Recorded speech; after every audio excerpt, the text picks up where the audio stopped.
Monica and I had met in college, both young and full of dreams. She was studying music, and I was pursuing a degree in business. Our paths crossed during a campus event, and the connection was instant. We were drawn to each other's ambitions and dreams. I admired her talent and dedication to her music, while she appreciated my practical approach to life. We started dating and eventually got married, promising to support each other through thick and thin. Our marriage was built on mutual respect and love. I was always in awe of Monica's voice and her passion for singing. She had a dream of becoming a renowned singer, and I did everything in my power to support her. I managed our finances, making sure she could focus on her music without worrying about money. We were a team, and I believed nothing could come between us. In the beginning, everything seemed perfect. Monica's career started to take off, and she began working with a producer named Eric. He was well known in the industry and had a reputation for making stars. I was happy for Monica, excited to see her dreams coming true. However, as time passed, I began to notice subtle changes in her behavior. She started spending more time at the studio, often late into the night. At first, I thought it was just the nature of the music industry. But then she became distant, both emotionally and physically. Our conversations grew shorter, and the warmth that once filled our home began to fade. I could sense something was wrong, but I couldn't pinpoint what it was. Monica's attitude towards me also changed. She became more critical and less affectionate. The little things that used to bring us joy were now sources of annoyance. She seemed preoccupied, often lost in thought, and her phone became her constant companion. Despite my growing concerns, I tried to dismiss my suspicions, convincing myself that it was just the stress of her career. Our relationship continued to deteriorate, and I found myself feeling increasingly isolated. Monica's career was thriving, but our marriage was suffering. I couldn't understand why the person I loved so deeply was slipping away from me. I felt helpless and confused, but I still held on to the hope that we could work things out. Little did I know the truth was far more painful than I could have imagined. Monica's growing success was not just the result of hard work and talent. There was something else, someone else contributing to her rise in the music industry. The signs were there, but I was too blinded by love and trust to see them. One morning, Monica left in a rush, mentioning that she had an important casting call that could be a big break for her career. She was in such a hurry that she left her wallet on the kitchen counter. I noticed it right after she left and decided to take it to her. After all, I thought, it would be a nice gesture, and maybe I could provide some moral support. I grabbed her wallet, jumped into my car, and drove to the studio where she said the casting was happening. The drive was short, but it felt unusually long as a nagging feeling settled in the pit of my stomach. I kept telling myself that I was just being paranoid and that everything would be fine. When I arrived at the studio, I noticed it was unusually quiet. The front desk was empty, and the usual hustle and bustle of a busy casting day were missing. I walked around searching for anyone who could direct me to Monica. Eventually, I found a janitor and asked about the casting call. "There's no casting today," he replied, looking puzzled. "The studio's closed for the day." His words sent a chill down my spine. Why would Monica lie about something like this? My heart raced as I continued to search for her. I followed the hallway towards the recording rooms, hoping that I would find some reasonable explanation. The silence was deafening, and each step I took echoed ominously. As I approached one of the private studios, I heard faint voices coming from inside. I hesitated, my hand hovering over the doorknob. Summoning all my courage, I pushed the door open slightly and peeked inside. What I saw made my blood run cold. There on the studio sofa was Monica with Eric, her producer. They were intimately engaged, completely oblivious to my presence. My heart shattered into a million pieces. It felt like time had stopped, and the air was sucked out of the room.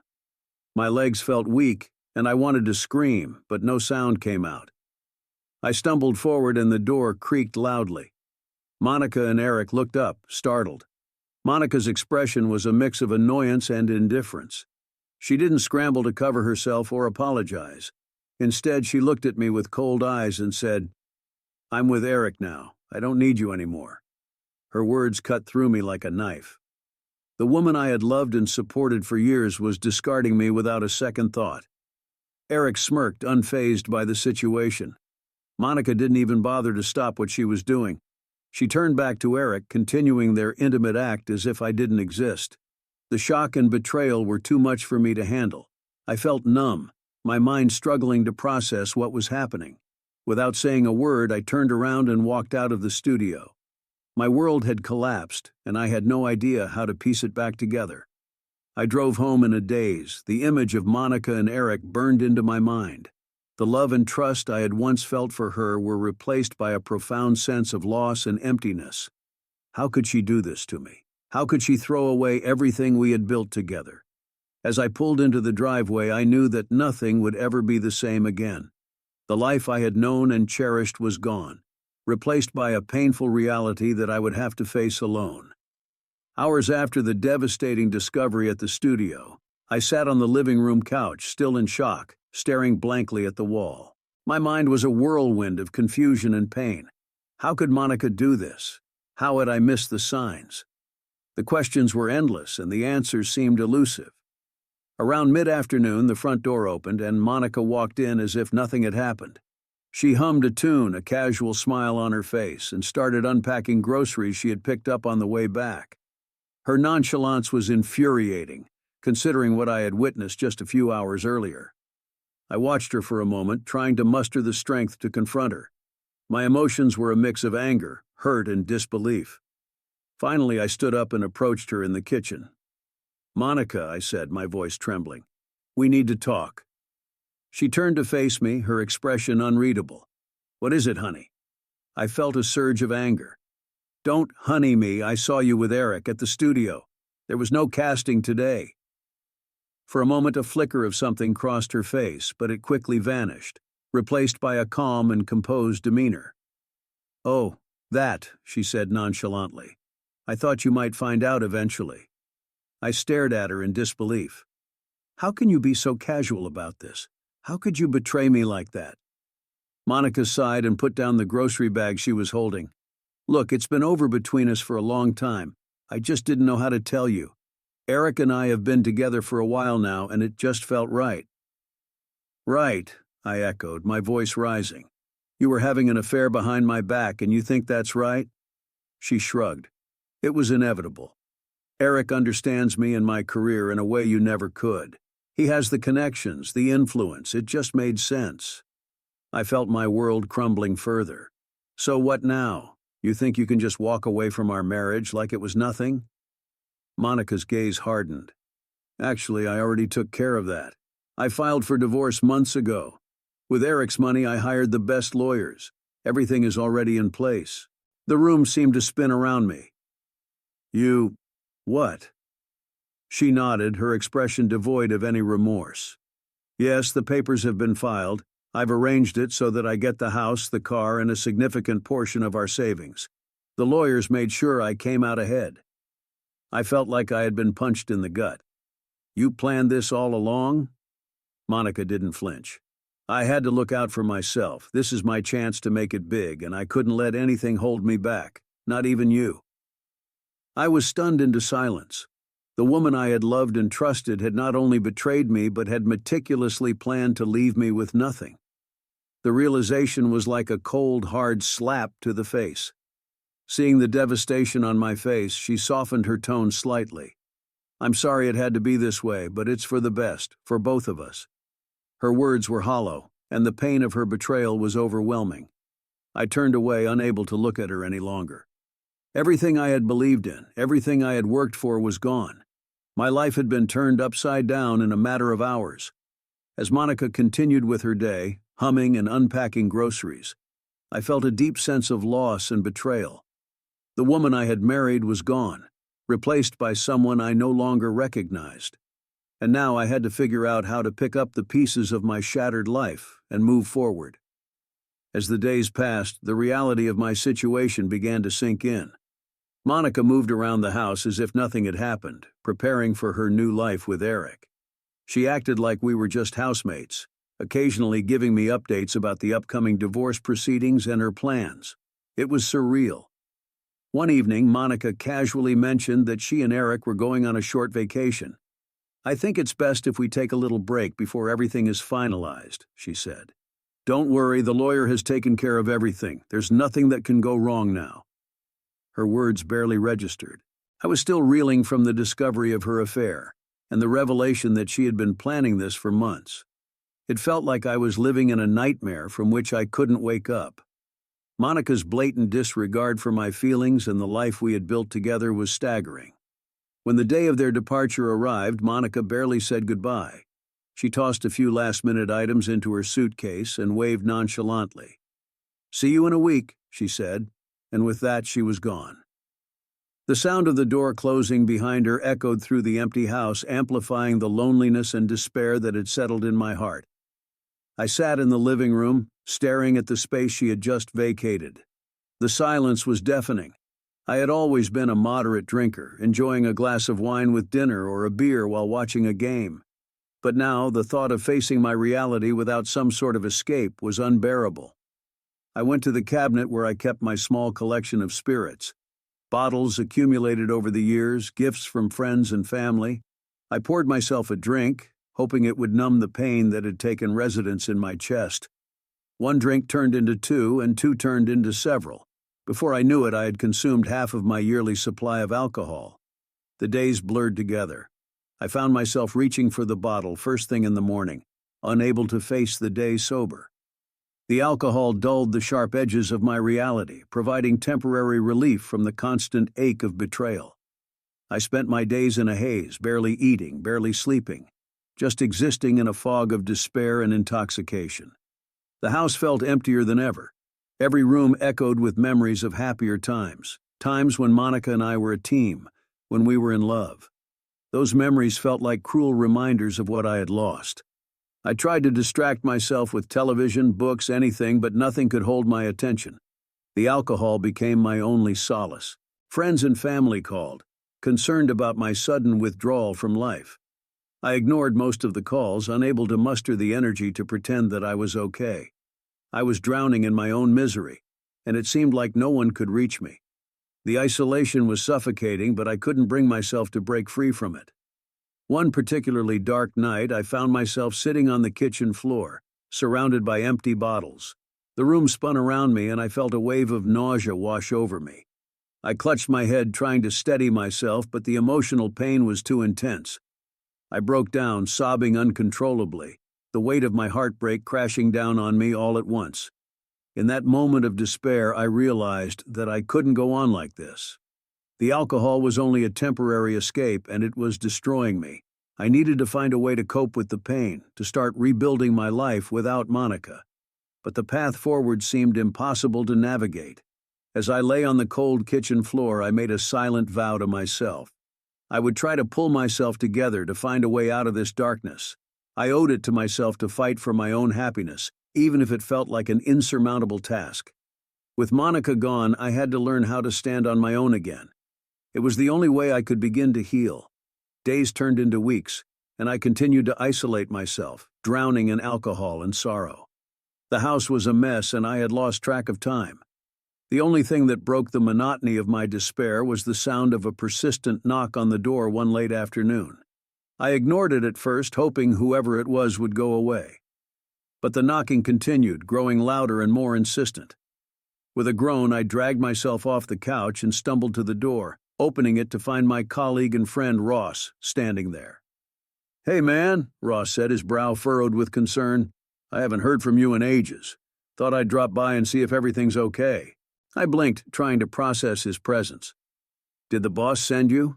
I asked, my voice slurred and my thoughts muddled by the alcohol. Ross shook his head. "No, I came on my own. You've been MIA for too long. What's going on?" I stepped aside to let him in, feeling a mix of embarrassment and relief. Ross was one of the few people I could talk to. He was more experienced in life and relationships, and I had always valued his advice, even if I didn't always follow it. As he walked into the living room, Ross took in the state of the place. Empty bottles scattered everywhere, the smell of stale alcohol in the air, and me looking like a wreck. He turned to me, his eyes full of concern.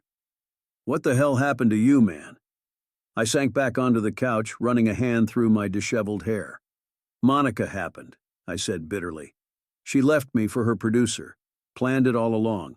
Filed for divorce, hired lawyers. Everything. Ross sat down next to me, letting out a low whistle. Damn, I knew something was off, but I didn't think it was this bad. Tell me everything. I took a deep breath and began to recount the events. The discovery of her affair, the cold-hearted way she revealed her plans, and her departure with Eric. I spared no detail, letting the words spill out like the poison they were. Ross listened intently, not interrupting until I had finished. When I was done, Ross shook his head. I hate to say it, but I saw this coming. I warned you about her from the start. I looked at him, the pain in my eyes evident. I know you did. But she was my first love, my only relationship. I was blind to everything else. Ross sighed, leaning back in his chair. Yeah, I get it. First loves can be powerful and they can cloud your judgment. But Monica, she always seemed like trouble. I could tell she was self-centered and manipulative. I just hoped you'd see it before it was too late. His words stung, but I knew they were true. Ross had always been straight with me, and he had my best interests at heart. I should have listened to you, I admitted. But I was so wrapped up in my feelings for her. I couldn't see what she was really like. Ross gave me a sympathetic look. It's hard, man. Love makes us do crazy things, but now you know. You can't change the past, but you can learn from it. We sat in silence for a moment, the weight of my situation settling between us.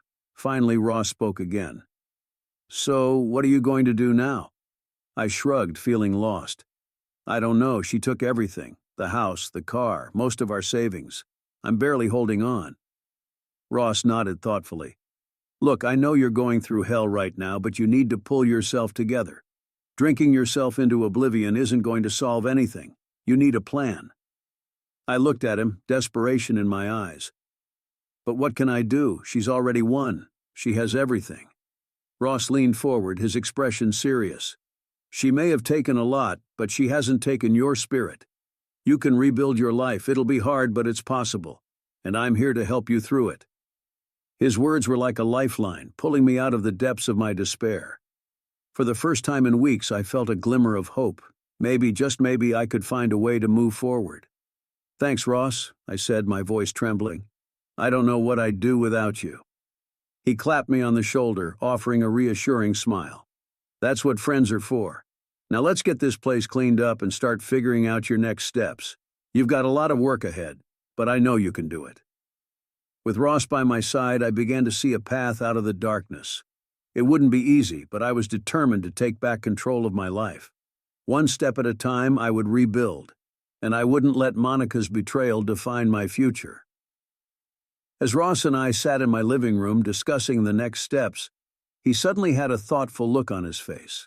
You know, there might be a way to get back at Eric, he said, his eyes narrowing with a hint of determination.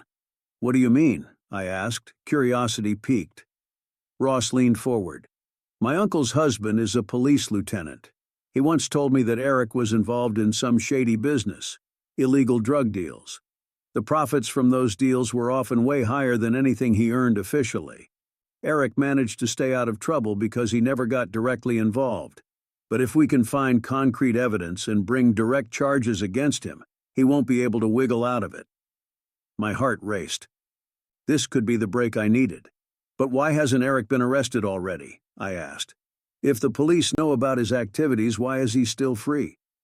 Ross sighed. Because there are bigger fish to fry. Eric's operations are small compared to other cases they're working on. But that doesn't mean we can't do something about it. If we time it right, we could bring him down after he marries Monica, causing more damage to both of them. I felt a surge of hope. Do you think your uncle's husband could help us? Ross nodded. Absolutely. Let's go to the station and find out more. We left my house and drove straight to the police station. Ross's uncle's husband, Lieutenant Frank Mitchell, greeted us warmly. Ross explained the situation, and Frank's expression turned serious as he listened. I've been wanting to take Eric down for a long time, Frank admitted. He's a slippery one, always managing to stay one step ahead. But if we can gather enough evidence to bring direct charges against him, we can nail him.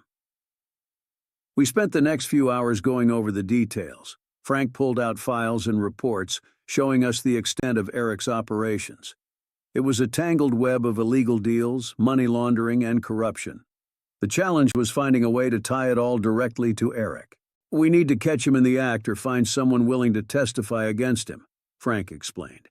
"It's not going to be easy, but it's possible." Ross and I exchanged determined looks. "Let's do it," I said. "But let's wait until after he marries Monica. I want her to feel the full impact of this." Frank nodded. "Understood. We'll gather everything we need and make our move at the right time." Over the next few days, we worked tirelessly with Frank to gather evidence. We followed leads, contacted informants, and pieced together the puzzle of Eric's illegal activities.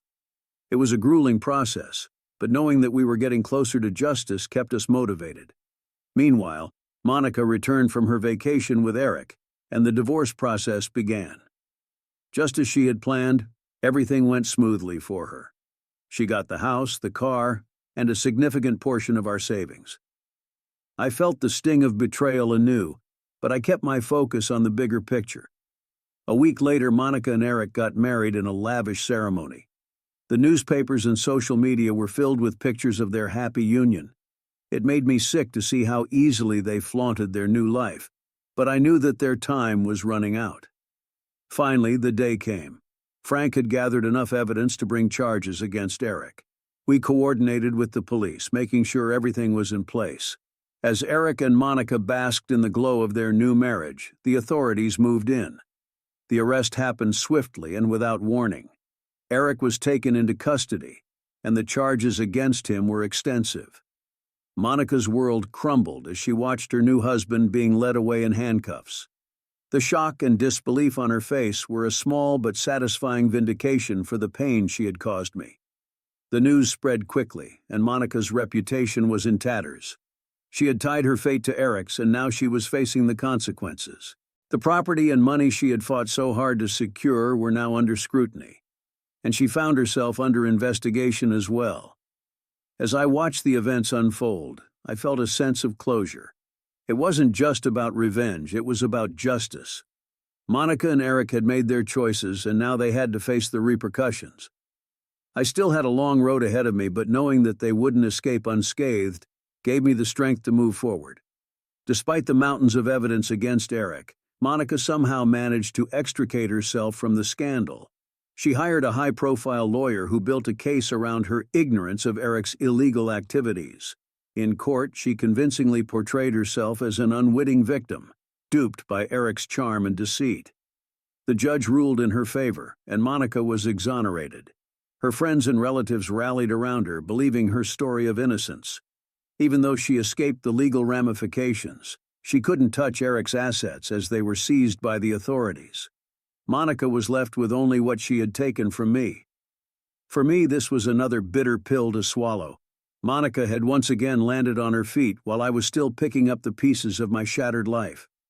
It was clear that staying in the city, surrounded by memories of our life together, would only prolong my pain. I needed a fresh start, far away from the ghost of my past. I decided to visit my grandfather's ranch several hundred miles away.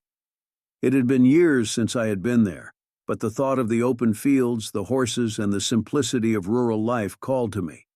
I packed up a few essentials and hit the road, leaving the city and its painful memories behind. When I arrived at the ranch, my grandfather greeted me with open arms. He was a tough, no-nonsense man who had lived a long and full life. The ranch was his pride and joy, a place where hard work and the beauty of nature came together. He didn't ask too many questions about why I was there, sensing that I needed time and space to heal. Life on the ranch was a stark contrast to the city. I woke up early every morning to help my grandfather stack hay, tend to the horses, and handle various chores. The physical labor was grueling, but it was exactly what I needed. It kept my mind and body occupied, leaving little room for the pain and betrayal that had consumed me. The days turned into weeks, and I began to find a rhythm in my new life. The simplicity of rural living was a balm for my wounded soul. I found solace in the quiet moments, watching the sun rise over the fields, and the gentle rhythm of the horses as they grazed. My grandfather's wisdom and silent strength were a constant source of comfort. Back in the city, Monica continued her career. Her affair with Eric had tarnished her reputation slightly, but she managed to recover. She moved back into our house, carrying on as if nothing had happened. Her luck seemed to persist, and over time she regained her footing in the music industry. While her career never quite reached the heights she had hoped for, she managed to maintain a steady level of success. Despite everything that had happened, I found myself feeling a sense of closure. Monica's continued success didn't sting as much as it once did. I had found a new purpose and a new way of life that brought me peace. The ranch became my sanctuary, a place where I could rebuild myself away from the chaos and heartbreak. One evening, as I sat on the porch with my grandfather watching the sunset, he turned to me and said, "You've done good here, son. You've got a strength in you that most people never find." His words resonated deeply. I realized that my time on the ranch had not only helped me heal, but it also revealed a resilience I hadn't known I possessed. Monica's betrayal had been a crucible, forging me into a stronger, more self-reliant person. As the months passed, I became more involved in the ranch's operations, and my bond with my grandfather grew stronger. I found joy in the simple things: mending fences, riding horses, and the camaraderie of the small rural community. The pain of my past still lingered, but it no longer defined me. One crisp autumn morning, my grandfather and I sat on the porch, enjoying the tranquility of the ranch. The work had been steady, and the sense of routine had done wonders for my spirit. As we sipped our coffee, the sound of tires crunching on gravel drew our attention. A car was approaching the house. To my surprise, it was Ross. He stepped out of his car, a broad smile on his face as he approached us. "Hey there," he called out. "Thought I'd come check on you, see how you're doing." I stood up, a smile spreading across my face. "Ross, it's good to see you, man. Come on up." We settled on the porch, the three of us chatting about life on the ranch and catching up on old times. Ross was always a welcome presence, and his visit was a pleasant break from our daily routine. After a while, my grandfather excused himself, leaving Ross and me alone. As the conversation turned more personal, Ross looked at me thoughtfully. "So, how's it been, really? You seem better." I nodded, taking a deep breath. "Yeah, it's been good for me here. The work, the peace. It's what I needed." Ross smiled. "I'm glad to hear that. You deserve some peace after everything." There was a brief silence before Ross spoke again. "Have you heard anything about Monica?" I shook my head. "Not much. I try not to think about her." Ross leaned back, a serious expression on his face. "Well, I did hear some things. She's still living in your old house. Her career picked up a bit after the whole Eric debacle. She's been bringing different men home. Seems like she's moved on completely." I sighed, a mix of emotions swirling inside me. I guess that doesn't surprise me. She always had a way of landing on her feet. Ross nodded. "She definitely doesn't seem to be thinking about you. And honestly, you shouldn't waste any more of your energy thinking about her." I looked out over the fields, the familiar sense of peace washing over me. "You're right, Ross. She made her choices and I've made mine. I'm done letting her control my thoughts." Ross smiled, patting me on the shoulder. "That's the spirit. You've got a good thing going here. Don't let the past hold you back." As Ross left later that day, I felt a renewed sense of clarity. Monica's chapter in my life was truly over. I had a new life, a new purpose, and the support of my grandfather and friends like Ross. The pain of betrayal had been replaced by a quiet strength, and the peace of the ranch had become my sanctuary. I got up and went to the house. Tomorrow was going to be another busy day.